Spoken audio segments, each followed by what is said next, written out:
Hey guys, welcome back to another Saturday Live. Super awesome.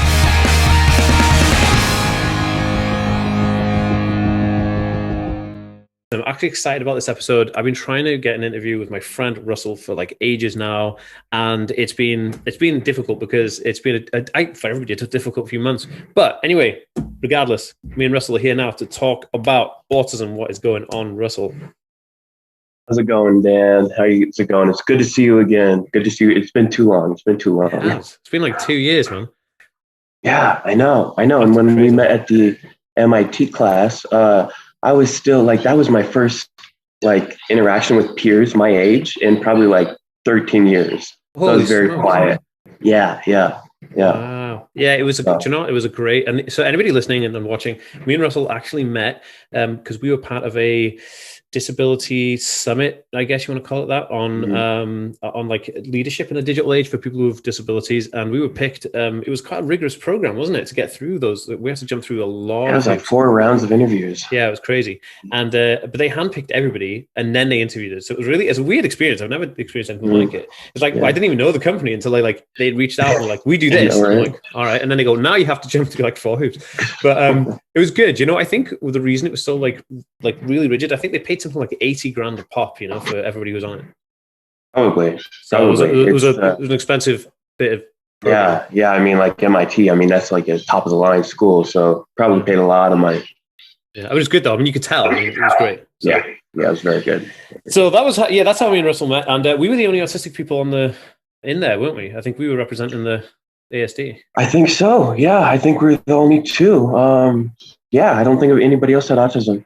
No, we had Pamela Schuler, who's a comedian from New York, and she had Tourette's, and that was the closest I think you got to neurodiversity, and that was it. And obviously, my assistant Alex, he has ADD, so or ADHD, should I say? And so that was us, in the corner doing our thing, and it was really cool actually because it was just a really good way to meet other people doing really great things in the community, and that's how I met Russell. And so actually, funny enough, me and Russell actually spoke before doing the summit. You reached out by email and introduced yourself, and that was really nice. You were the only one who did that, by the way.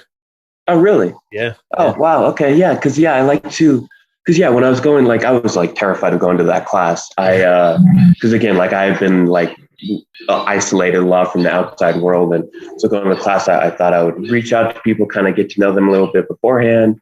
So it's interesting to know I was the only one who did that. That's funny. Yeah, it was really nice. But yeah, there was a few people. We had Dr. Mike, we had Chris from SBSK, we had Ricky Pointer. This thing was packed full of awesome people. They were just kicking out people.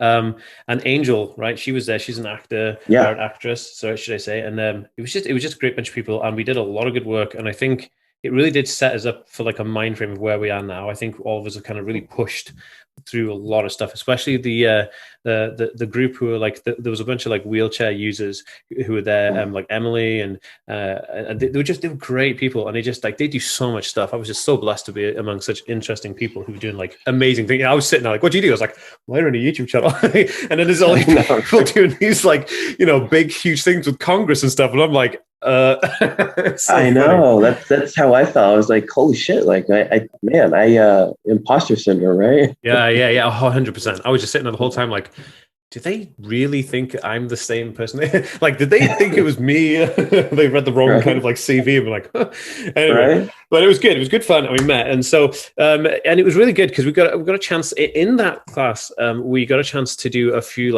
ad-lib things. And I remember Russell came up with this story about being in his grandmother's kitchen. It was it was an acting prompt thing, right? And I was really bad at it because I have a real big issue with trying to just create stories from nothing, right? And then trying to visualize that story. That's really difficult for me. But Russell was really good at it. And I was like, whoa, this is looking nuts. And everybody was close to tears in the room. And we were like, dude, is that a real story? And he was like, no, it wasn't a story. You just made it up. It was just so good. And you were so sincere. We were all like, oh my God. It was so good. That was, wow.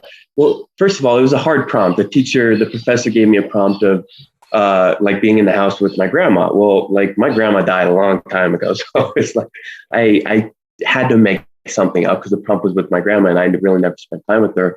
And so what I did is I tapped into areas of my past life, of my past experience, and I put them in kind of this fictional narrative. Yeah. So I got emotional because I was talking about real things, but it didn't happen with my grandma. It didn't happen in the kitchen.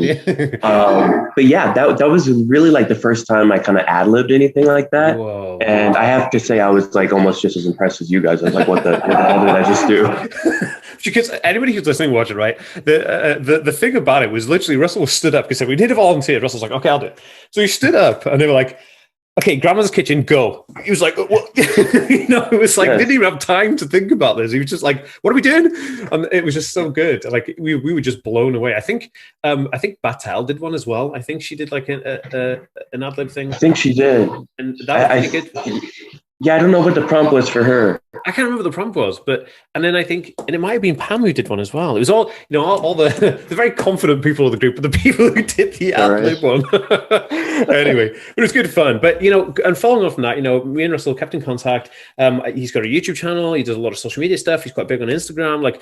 And so I follow Russell's journey. I follow a lot of what he does and how he self-medicates for things like that, which is super fun to watch. It's really good, and it's fascinatingly interesting. So I thought it'd be really cool to get Russell on, talk about kind of like just your life, Russell, like, growing up on the autism spectrum, like how was it for you? What's it like in America?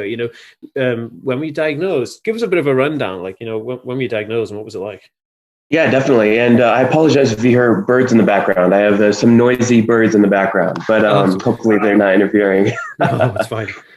So yeah, I was diagnosed with autism at age 12. I started struggling the day I was born. Around the age of 7, I started experiencing severe OCD, depression, panic, phobias, and that just kind of progressed every year. And at age 11, I was so overcome with my symptoms that I dropped out of public school in the 5th grade, and basically just kind of shut myself in my house because, at that time I would make no eye contact. I wouldn't talk to anybody if I didn't know them, and I was doing rituals basically 24 hours a day for my OCD. And so basically I would just sleep all day because that was the only way I could escape this torment of doing all these rituals and all these intrusive thoughts about like my mom dying in front of me. A year after that, after I dropped out of public school at age 11, I was diagnosed with autism. Actually, I liked getting diagnosed with autism. Some people it's like, wow, a huge surprise. For me, it kind of gave answers as to why I was struggling so much. But my autism diagnosis actually hasn't helped me at all in life. I've about a month after that, I entered into a psychiatric ward in Seattle, Washington, where I grew up. And I stayed there for 5 weeks. And man, I was just like traumatized. It was a traumatic experience. I had like an isolation room, or if I had a meltdown, they put me in this isolation room with just like a small window. I honestly enjoyed the isolation room because they were so mean to me. It was a way to escape from them. At the same time, I knew that they were punishing me for struggling. And it was just, it's ironic that after my autism diagnosis, even though it was cathartic for me to know why I was struggling, to this day, people still don't think I have autism. I had a doctor's appointment the other day with a new doctor, a new psychiatrist, and he says, I don't think you have autism. You don't look like you have autism. And I'm like, dude, you're like a psychiatrist, and he's saying this to me. Not very good one. Yeah, I know, right? So my whole life, after dropping out of public school, I lost contact with all my friends, lost all contact with the outside world, had that 5-week stay in the psychiatric ward. For the most part, from the age of 11 to about 24, I was a total social recluse. I never left the house. If I left the house, it was maybe to go for a walk. I couldn't even go to like the store without like clinging to my mom's side, like as a 22-year-old. I could tell you my life story in full, and it would take like days. So I'll keep this short, but it was just at age 26, and I'm 30 now. I just turned 30. At age 26, I had nothing going on. I was like, I was living with my parents on disability, no job, like really never had a girlfriend. And I felt like a complete failure. And I felt like society failed me and forgot about me. So I was like, I have nothing to lose. I'm going to start speaking up about my story and how to help others not have as a painful of life as I've had. It turned out that, I was a good speaker. I never knew I would be a talented public speaker, but I started public speaking and kind of took off like a rocket. So I've only been doing this for about 4 years. And it's very difficult, not only getting used to a personal life in the outside world, but also this professional business I have, right? And so the past 4 years has been a huge learning curve, and I've grown a tremendous amount. But I've also struggled a lot more too for all the extra responsibility. So yeah, basically a societal recluse who never would talk to anybody, to now a guy who prior to COVID would travel the world giving public speeches. It's kind of weird how that comparison came into effect. It's really interesting. I mean, it's a fascinating story, especially like how they initially treated you, you know, with your condition. Because a lot of rural parts of America and certain parts of America didn't really understand autism, right? Especially when we were younger, and so that's how they would deal with it. You know, they'd be like, they treat you like you were crazy, and so because they didn't realize like the meltdown would calm down. Like they just thought, oh, this person's going off the rails, they're going to get worse, they'll try and medicate you, they're going to do like ABA and really pressure you to do all this kind of crazy stuff. And it was like, you know, I really feel for you. And I had a similar experience all the way up until I was about I don't know, I was about 17 or 18 no, I wasn't actually. What am I talking about? I was about 23. Okay. I was about 23 when I was able to like go to like the store on my own, like, you know, like, you know, so I'm 34 right now. And, and, you know, from being like late 20s to like now has been such a like a different like experience of life, because I'm able to go places now because I've had therapy. You know, I am on medication, but good medication, not just like bullcrap, you know. And like all of this, like before, I know exactly what you mean. You know, it was like terror, like going anywhere. I was like, you know, sweating at the collar, freaking out, like you just couldn't go anywhere. And like I was literally like, I just pull my skin because I was just like, it was just too much to do anything. So I just stay in the house all day, like my parents used to like, and my parents didn't know, like, I don't know what your parents were like. And so I was going to ask about it. Like my parents, when I was a kid, they didn't really understand it. So they were just trying to force me into these situations to go, like, snap out of it, I'll snap out of it. And then like, they were like, and they would always compare, like, look, you know, they'd say it, you know, a friend of my parents had a little boy, same age as me, and he'd come around to play in our house because like their parents would go away or something. But like, and I got on with him. He was a dyslexic kid. And so we used to make robots for Robot Wars, right? We used to do a lot of that stuff. And then, and that was fun. But my parents would always say stuff like, look, he plays outside like a normal little boy. Why don't you use it? It was horrible because they would pressure me to be like this as a kid, right? Yeah. And so I can totally understand where you came from, because I've been there. But having parental support would have been really nice.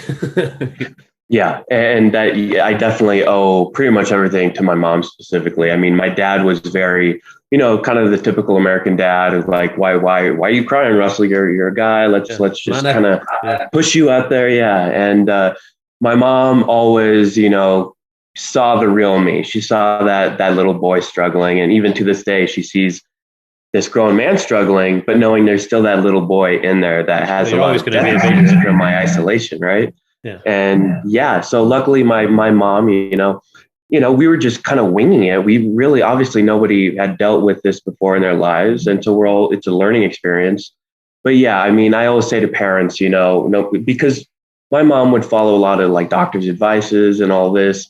And it didn't work for me. Right. And that happens a lot. We think that the medical professionals know our kids better than us. We have to trust our parental instincts, right? It's not the medical people who are the professional. It's the parent that's a professional. You know your kid better than anybody. Yes, yeah, and you know, 7-day-a-week job. Turn out the outside noise. Yeah, yeah, think, sorry. Okay. Yeah, I was just gonna say it's and I don't know if this happens to you, Dan, but you know, there are days now, maybe like once or twice a week, where I kind of regress back to where I was, and I can't leave the house, and that. I'm kind of learning to come to terms with that. Maybe that will always be a part of my life, but at the same time, it is beautiful because I've realized that when I have those very dark, difficult days, it's usually on the precipice of something amazing happening afterward. So now I've kind of learned the pattern. There's patterns in life, right? Kind of have to learn from our past and discover what the patterns of our life are. Yeah, no, I have the same. Pretty much every time I go to a grocery store, I'm like, you know, I get that feeling. I'm like, I just want to go home and I don't want to. So I think we're always going to have those because it's like a wave, you know, sometimes it's going to have dips, sometimes it's going to have peaks, you know. So I think that like, you're absolutely right. You know, what comes after a dip is a huge peak. And I think if we, you know, focus on those things, we know we'll get through them. And I think that's how we get through it. Like, I have had some really good therapy, and I think that therapy is great if you have the right therapist and someone who truly believes and understands you. And do you know what? One of the biggest things for me was my supportive community, like having my audience, like communicate to me, feedback to me, and that just like it normalizes the situation. Not in the sense normal. I mean, normalize like flattens this like wave you can, and that to me was really really big. But it's such a personal experience that I feel like no matter how you document it, like you've written books, you got like your videos out and stuff, and same with me, no matter how we do that, you can still never encapsulate what it's like. It's so difficult to tell someone what it's like, because then they just kind of look at you as if you're a bit like, you nuts, like because trying to explain that to somebody is nuts, like because it's just it's a sense of feeling rather than something that you could really explain, and it's just bizarre. Absolutely. I when people ask me, like if I'm being interviewed and they say, what is autism? I honestly don't know what to say. It's like, how do I encapsulate what my mind is just, it's natural. I don't know. Maybe if I had an outside perspective of somebody else who had autism, right, I could tell them what their autism is, but I really can't tell what my autism is. I can tell my struggles, but again, autism is such a broad spectrum. To people are alike, and that's, April is, Autism Awareness Month, Autism Acceptance Month here in America now. And I've never been a fan. I don't know about you, but I've never been a fan of April because there's a lot of talk about autism. But at least in America, if you go up to a random Joe on the street and they don't have autism in their personal life, if you ask them what autism is, they're not going to know, right? Yeah. We don't talk about the nuances enough. We talk about the word autism, but what comes with that? That's what I want us to talk about. Yeah, you're absolutely right. Like, there's a lot of like, I think it's I like Autism Awareness Month or Autism Acceptance Month for one reason, and that's the ability to show people information, because all eyes are on that word at that point. And so if you're good with keyword research, if you're good with putting data and content out in that month, then you'll be able to really hit a lot of people with really good information. But what I don't like about it, and there's more of this, is this kind of like almost a patronizing tone or a patronizing undertone where people are kind of like, it's hard to explain. Like they kind of put autistic people in a box and almost make them kind of like lower than society, right? Even though when you think about it, people like Bill Gates, Nikola Tesla, these people were high above societal level, and these were autistic people who were just absolutely killing it. So it's kind of, it really bugs me how and the way they talk about it, it just really patronizes me. But I mean, that's just me. I don't know if it's everybody feels like that, but. No, I feel the same way. I saw like there were a lot of LinkedIn posts the first week in April about really focusing on all the positive things people with autism can bring to the workforce. And I felt like that was they were belittling people with autism, because they're saying they can focus on very specific tasks, and it just kind of takes the humanization out of autism. They're kind of treating it like this: put this autistic person in the workforce, and they can work like a robot. They're very efficient in their work. I want to talk more about the struggles, because again, America anyway is very optimistic about autism. Autism is a gift. This is what autism is for me. These are the blessings with autism. But if we don't start talking about the vulnerable stuff, the difficult things, it's going to be hard for people who don't know anything about autism to support that individual when they're struggling in the workforce. So we need to balance it out. We really need to be like legitimately talking about not just the good things, but the very unpleasant things that autism can bring too. Yeah, that's a very, very fair point. I think because of the kind of sensitive nature of it, it's almost a bit taboo to talk about the really like difficult things. And I don't know why that is. I don't know why it's specifically around autism, because you think about like children in need and things like that and Red Cross. I mean, they'll put like commercials out and pictures out of like the most devastating things happening to kids, and you're thinking like, whoa, because it's a shock impact. But people won't. I don't know, there's a big thing. And I get some of it where someone says, you can't videotape someone having an autism meltdown and put that on the internet, because it's kind of like taking advantage of them, showing them in a vulnerable situation. But if you're an autistic person yourself putting that video out, I think then that it changes from being, changes it from being you being a vulnerable person that someone's taking advantage of to you showing vulnerability in yourself. And I think more of that needs to be done, I think. But I was just going to say, I try to be as social media is an interesting animal, because obviously you want to provide educational insights and kind of inspiration. At the same time, I really try to balance that with really just vulnerable kind of stream of consciousness talks, where I'll break down crying, and I'll post it a video to like Instagram or Facebook. And, at first I questioned, why am I doing this? Why am I doing this? Am I doing this for external validations of my struggles because I'm still kind of isolated and I don't have we all need validation, right? I'm not looking for like a sympathy vote, or I'm not looking for pity. I just, again, want people to know that this life is really fucking rough for me anyway. But this is how I have progressed and how you can too. But that's how we move forward. You can't achieve awareness without sensitive dialogue. And my main passion is talking about what's not talked about in society. I think, you're absolutely right about the validation stuff. And I think a lot of people don't, because they're kept away from it, they don't really see, like they don't really understand because they don't really see it. And it's really sad. But moving on slightly, something that was really interesting or occurred when we were talking. So for anybody listening and watching, when we were in MIT, every lunchtime and dinner time, we'd sit around these big tables and we'd all have like dinner. It was really cool. We all have like dinner together and stuff, and it was really nice. Food was so good. Oh my God, it was so good. Like every meal, like breakfast, lunch, and dinner. Yeah. And we all kind of hung out and just did it. And we'd all just like mingle with like some of the professors and stuff, and then some of the people running the program.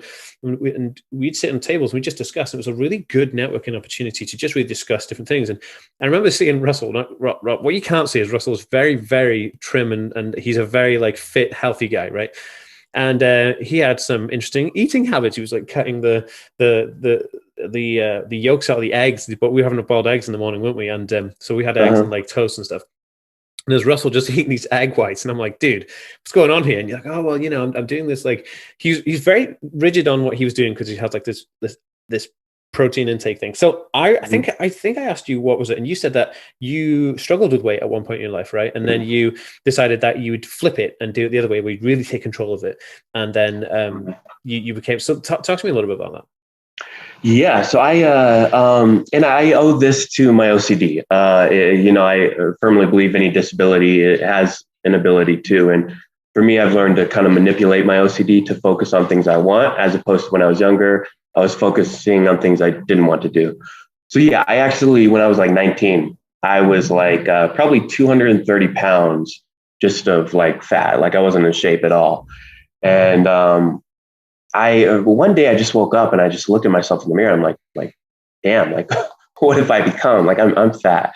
And so I just kind of really, when I want something, I'm very tenacious and I will just go after it. And that's how I started speaking, as I went after it. But so I decided to start losing weight, and it's a fine balance, because with OCD, you can be really hard on yourself. So to this day, I've obviously lost all that weight, and Dan, the one thing that is interesting is, even though I've went from, this overweight, unhealthy kid to who I am now, there was a in between. When I was like 21, my OCD morphed into anorexia, and I started losing too much weight because I was already depressed, and my OCD was saying, Russell, you're depressed. If you don't go to the gym today, you're going to get fat again, right? I was too depressed to go to the gym. So therefore, the only way out of it was to stop eating. And I actually had to be hospitalized for anorexia, and I was like losing my hair because I wasn't having the nutrients. Jesus. And so that has always stayed with me. So like when I was taking the egg yolks out of the egg, yeah, I was doing it because it was healthy. But, sometimes I just want to be normal and like eat the egg yolk, right? Like it's like I still do things that I necessarily don't want to do. It's just my OCD tricking me into thinking it's something I'm thinking when it's my OCD telling me what to do. 100%. And it gets really freaking complex. 100%. I had a conversation with another guy who's he's an actor over here. He's an autistic actor. He's in like some like sitcoms and stuff over here and some drama shows and stuff. And I had a conversation with him on his podcast about OCD, and it was really interesting because I also have OCD, but I've managed to, with therapy, overcome OCD to a certain extent. And it's kind of like you have to. It's really difficult. It's probably the most difficult thing out of everything. Every comorbid issue I have, OCD is probably the most difficult one because it's the one that really controls me. It's the one that keeps me behind. It controls every aspect of my life. You know, like trying to get out of the house on time, which is just a nightmare because I have to do everything. This, you know, like you said, you surround yourself with these rituals, and these rituals, like they don't just become you. They become your overlord. You know, they're like, this is now your life, and if you don't do it, it's gonna get worse. And I'm thinking to myself, well, it already is bad. You know, like, and so like, and how much pressure? Yeah, and it's like, and it really did eat you up, and it affected everything in life because I was snappy with everybody because I needed to do these things. And the thing about OCD is you hide it so bad, like you'd have to like hide doing this thing because you don't want to think you're going nuts, right? Because they'd be like, what are you doing? Like, and like my cousin came over once, and I was putting the hand towel back on the cooker a certain way, and I had to flip it a few times, like, you know what it's like. And then that weird thing happens where you flip it and you think, okay, I've flipped it 3 times now because that's fine. You go, have I flipped it 2 times? Oh, I'm going to do it 3 more times to make sure I've done it right, to make sure I balance out the 3 I've already done now. So, and it's still a number that I can only divide by 2. So should I do this like 12 times? And then you're like, it just eats you up. And then people look at you thinking like, are you fucking okay? So it control. I've recently discovered through certain holistic, natural, therapeutic medicines that OCD controls my entire life. I am, as much as I think I've overcome it, it's morphed. It has morphed. It's very adaptable. It's like the game of whack-a-mole. You know, you think you whack the mole here, and the mole pops up over here.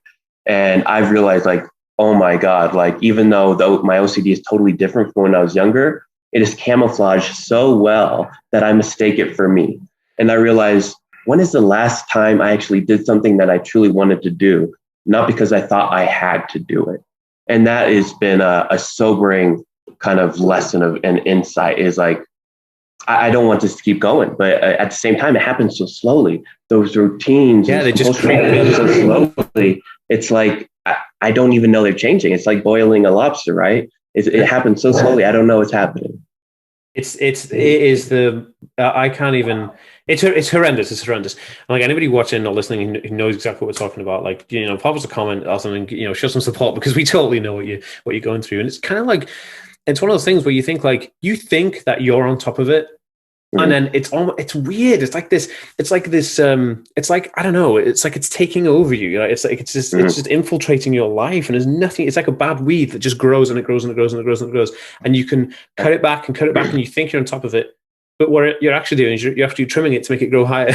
And so it's like, because like you said, it morphs you into thinking that you've made this decision. But what you're doing is you're saying that, hey, if I don't do this, then I'll be okay. But that's pressure to not do the thing that OCD is telling you to do in the first place. Yes. So it just is another form of itself. And it is absolutely the most this debilitating thing I've ever experienced in my life. Yeah. Even now, like down to just like on an airplane, it does the worst one on an airplane. Like I can't sit on an airplane without tapping my head constantly like this. Like the whole time I'm sitting there for 8 hours tapping my head. I'm thinking, what the fuck? Like, and I'm sitting next to this guy, and he's looking at me thinking like, is this kid okay? And it's just like, it is the worst thing ever. Like, it is the worst thing ever. But what I've tried to do is I've tried to put positivity into using routines like that. So like in the morning, I do this thing called The Miracle Morning. I don't know if you've read, there's a book by Hal Elrod. Have you read that? I have not, no. Wow, it's a fascinating book. This guy is this guy died in a car crash and came back to life. They resuscitated and came back to life. He broke every bone in his body. This guy's run like like Ironman challenges, like marathons, everything. Anyway, he wrote this book about the miracle morning, and he does these like 5 things in the morning. So it's like meditation, prayer, and stuff like that. And so basically you do all these things, like you exercise and do all this stuff in the morning. And so what I do is I put anything like OCD, I put it into like gratitude and humility into like prayer in the morning as well. So I read a bit, and then I pray a bit, and then like, so it's kind of like, all the things that you kind of, you always think the negative intrusion, I flip that around to then just force out positive things like, thank you for this today. There's no guarantee I'll have today, and there's no guarantee I'll have tomorrow. I'm just thankful that I'm alive and I'm experiencing this. Thank you, God. And so like by doing that, it gives you a little bit of an edge on it. So that yes, you're feeding the OCD part that you'll have to do every morning because you want to do that, but it's also giving you a positive influx, and it's giving you a really good radiation. Because when you do positive like affirmation like that and prayer, like it really does set you up for the day. I don't know if you do this or if you're religious or anything, but Yeah, I mean, I definitely do. I'm more spiritual than religious, but I'll pray sometimes, and even auto-suggestion, when you're just kind of repeating those affirmations and you expand your neuroplasticity. You talked about being on a plane, and that made me think why I miss traveling so much is because it's interesting. My OCD, if I'm in a new city or a new environment, or I'm in a hotel before a speaking engagement, my OCD is confused. It doesn't know what to do because I'm in an unfamiliar environment. Yeah. And so I am more free. It is very liberating. Now, if I'm in a place for more than like 3 days, my OCD will be like, okay, now I'm more familiar and now I'm going to come back strong. Yeah. But it's interesting. Like if I can pluck myself out of my current routine and environment, that scares my OCD. Obviously, it's a quick learner and it'll come back quickly, but just to have that brief liberation is very interesting. And I would be fascinated to see like how, like a brain scan of my brain, like what is it doing when I'm in an unfamiliar environment as opposed to my regular environment. Super interesting. I have the same experience. The only difference is with a plane, because it's more of a safety feature to make sure I'm following like the safety protocols. And I don't even know why. I'm not even scared of plane travel. I mean, plane travel is really safe and it's fine. You know, I put my trust in the pilots and I love them. You know, like there's nothing wrong with that. It's just, I think it's stuff like, have I put my seatbelt on? Am I sitting down? Am I following the rules? You know, it's those things that I'm like, oh my God, you know, and then I tap myself to kind of make sure that I'm remembering the things that they've told me. You know, I read the safety magazine, I watch the video, watch a flight attendant do that stuff, you know. It's like, I don't know. But you are absolutely right. When you go to a new place, your OCD is completely just gone because you've got nothing. Yeah. The only things you've got is the stuff that you normally do, like how you brush your teeth. Yeah. Like those things are the ones that stay with you. But it's the stuff like, where do you put your clothes? Like which side of the bed do you sit on first? And then and it's so weird, isn't it? Like you're completely confused. But I have the best night's sleep the first night I'm in a hotel because I'm just so exhausted from having to do all the crap from the OCD that when you come to a hotel, you're like, you know, you don't have to do all that stuff before going to bed. You can go to bed at a decent time. It's exhausting. And I know it's like OCD, specifically a lot of, and I don't know how it is in the UK, but in America, there's still, people don't understand what OCD is unless they have it. And there's like, oh, I like my house clean, so I have a little OCD. And I'm like, that's not really OCD is like a mental illness. It's, you know, I don't know if you knew this, but 30% of individuals with OCD are totally treatment resistant. Luckily, I'm part of the 70% that responds to treatment, but 30% of individuals, their OCD is so traumatic and just prevalent that it will morph so quickly that no medication, no therapy, nothing will help it. And, you know, I feel like, again, people really need to educate themselves when they say, you know, aren't we all a little OCD? Because no, we're not. We're not. This really does pee me off because, like, when people say, like, "Oh, I love my house clean," you know, I've got OCD. It's like that's not OCD, dude. Like, you know, you go to bed at night and you're happy. You know, I go to bed at night. I have to tap all this stuff before I go to bed, and it's like there's a huge understanding. Like, people don't really get it about OCD, and I think you're absolutely right there. But we're about time here, Russell, because I've got another meeting to drop into. But listen, man. Russell's a fascinating guy. Russell has a lot of books out. He has a bunch of really cool videos and lots of information, and it's very, very intense, but very, really good content. So I highly recommend checking him out. I will leave all the links for Russell. He's out. If you're watching on Instagram, he's tagged on here. But if you're watching on YouTube and stuff, he's in I'll put the links in the description and on Facebook and in the show notes for everybody listening on the podcast. So, Russell, anything you'd like to say to my audience before we depart? Yeah, I guess I'll just kind of leave a motivational message of that, you know, as tough as life can be and as many times as you feel like giving up, that's okay. You know, it's okay to feel like giving up. Just don't give up. And always remember that you're never alone. You guys can always reach out to me. I'm sure Dan responds to messages because we know what it's like to struggle and we always think we're alone, but we always have to remember that we are never alone.